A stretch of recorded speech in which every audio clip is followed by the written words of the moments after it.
퇴행성 관절염, 퇴행성 뇌질환, 만성 신부전, 만성 간부전, 만성 췌장염, 그리고 고양이 구내염. 할 수 있는 건 다 해봐도 치료가 안 되거나 완치가 힘들다고 느끼셨을 겁니다. 정말 더 이상 방법은 없는 걸까요? 국내 연구진이 파킨슨병을 줄기세포로 치료할 수 있는 길을 열었습니다.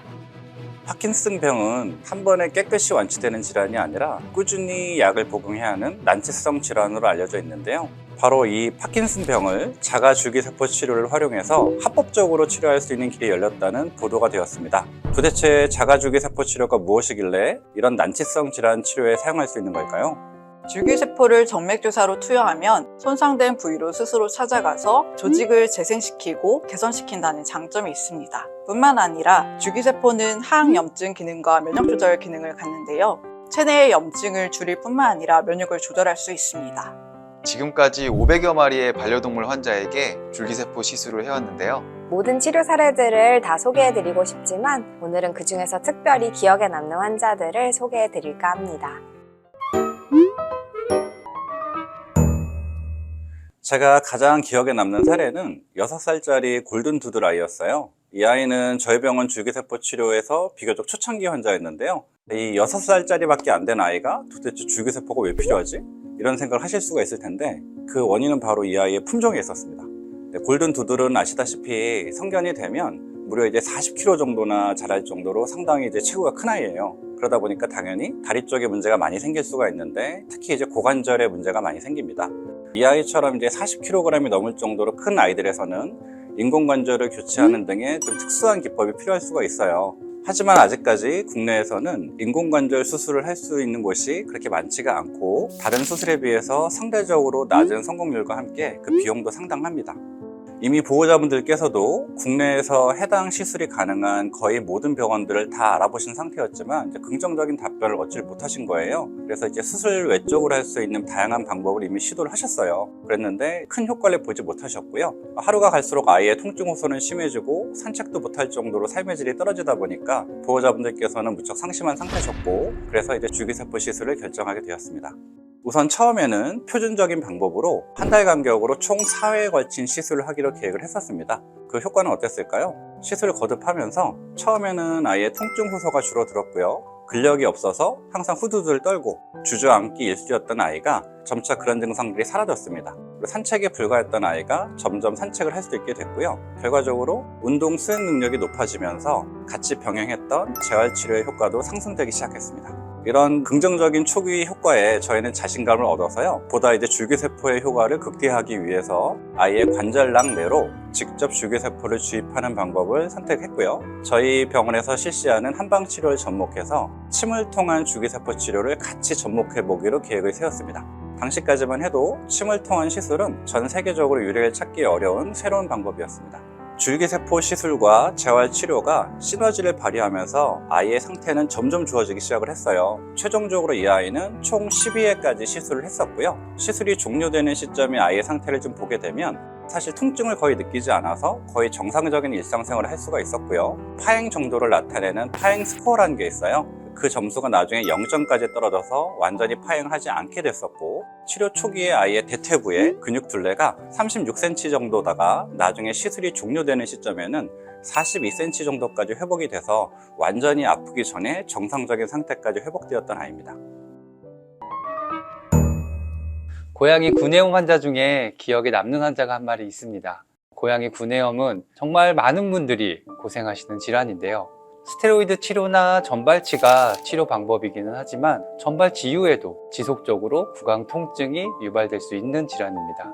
이 환자도 구내염 때문에 전발치를 진행을 했고요. 하지만 안타깝게도 전발치 이후에도 지속적으로 구강 통증과 출혈이 남아 있어서 어쩔 수 없이 내과적인 치료를 지속하게 되었습니다. 하지만 구내염의 내과적인 치료는 대부분 항생제와 스테로이드 치료고 그 중에 스테로이드 치료는 장기간 스테로이드를 복용하게 되면 부작용이 나타날 수밖에 없는 약물입니다. 이 환자도 장기간 스테로이드를 복용하다 보니 결국 당뇨라고 하는 병에 걸리게 되었습니다. 혈당이 300 이상 치솟고 체중은 계속 빠지고 어쩔 수 없이 스테로이드는 중단을 했고 인슐린 치료를 시작했습니다. 다행히도 인슐린 치료 몇 번 만에 혈당은 많이 안정이 되었는데 결국 스테로이드를 복용하지 못하다 보니 다시 구강 통증과 출혈이 나타나게 되었습니다. 참 진퇴양난의 상황이었죠. 보호자분과 많은 상의를 하게 됐고 어떤 치료 방법이 좋을까 고민을 많이 하다가 결국 마취하에 구강 레이저 치료와 줄기세포 치료를 같이 병용해 보자고 제안을 드렸습니다. 치료를 시작한 지 한 2, 3주 정도 지나고 나서부터 아이가 다시 밥을 잘 먹기 시작했습니다. 그리고 항상 입에 침을 달고 살던 아이가 어느샌가 입 주변도 깨끗해지기 시작했습니다. 다시 체중도 원래 체중인 5kg까지 늘어나게 되면서 활력도 굉장히 많이 개선이 되었는데요. 그래서 보호자분이 너무 기뻐하시면서 내 아이가 새 삶을 얻은 것 같다. 정말 줄기세포 치료는 나에게 선물과도 같은 치료였다. 라고 말씀하셨는데 저도 보호자분도 굉장히 기뻐하던 게 기억이 납니다. 제가 소개해드리는 이 폼의 친구는 8살령에 저희 병원에 처음 내원을 해서 방광결석으로 1차 수술을 했었고 이후에 또 재발이 되는 바람에 2차 수술까지 진행을 했던 환자였는데요. 그로부터 한 2년여가 지난 후에 갑작스러운 구토와 기력 저하를 주증으로 해서 병원에 내원하게 되었습니다. 혈액검사를 진행해보니 심장 수치가 굉장히 높았고 초음파 검사상 양측 신장이 모두 만성적으로 다 위축이 되어 있는 상태였어요. 위축뿐만 아니라 요관의 크기가 다양한 결석에 관찰이 되고 있었고 이게 부분적으로 폐색을 일으키고 있는 게 확인이 되었습니다. 이 폐색 소견이 점점 더 심해질 경우에는 수술이 불가피했었는데 아이의 당시 컨디션, 신장 상태를 가지고는 수술적인 개입은 어렵다고 판단을 했어요. 우선 입원 치료를 하며 점진적으로 수치의 개선을 도모를 했고요. 그러면서 동시에 줄기세포 치료를 안내를 드렸습니다. 보호자분께서는 최선의 치료를 다 하시겠다 동의해 주신 바 줄기세포 치료를 시작하게 되었습니다. 놀랍게도 줄기세포 시술 1주차에 큼지막한 결석이 이동하는 것이 관찰이 됐고요. 그러면서 신장이 조금씩 안정화를 찾아갔습니다. 결국에 이 요관결석은 방광까지 이동을 했고 그러면서 신장은 아주 큰 수치 개선을 보이면서 환자의 상태 또한 개선이 되었습니다. 보호자분께서는 수술 없이도 현 상태에 도달한 것만으로도 굉장히 만족해 하셨고 저 또한 기대했던 이상의 결과였다 보니 굉장히 뿌듯했던 기억이 있습니다.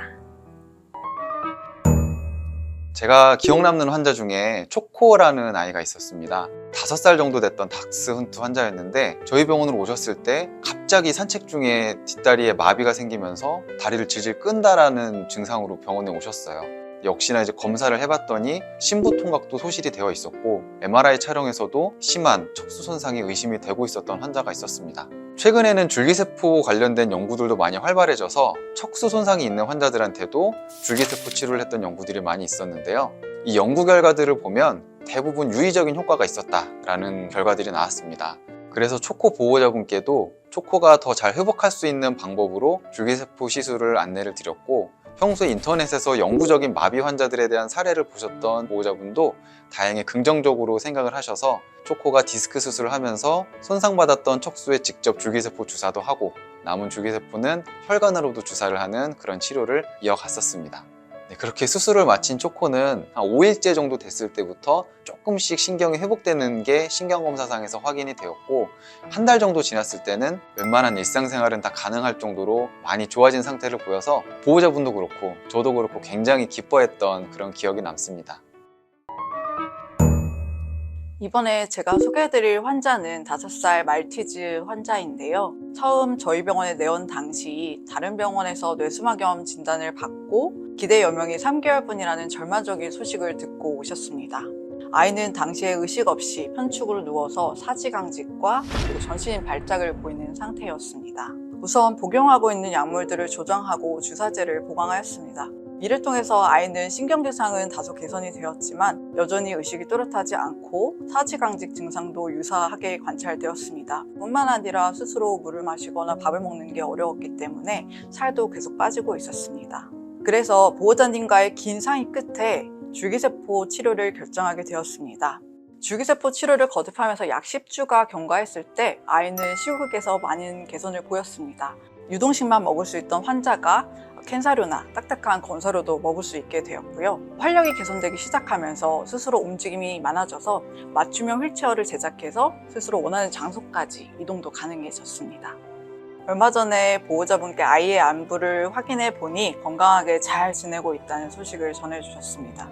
정말 감사했습니다. 건강하게 잘 회복돼서 그리고 잘 지내줘서. 난치성 질환, 희망은 있습니다. 아이와 보호자 모두 난치성 질환을 잘 이겨내서 더욱 오래 함께 행복하시길 바랍니다.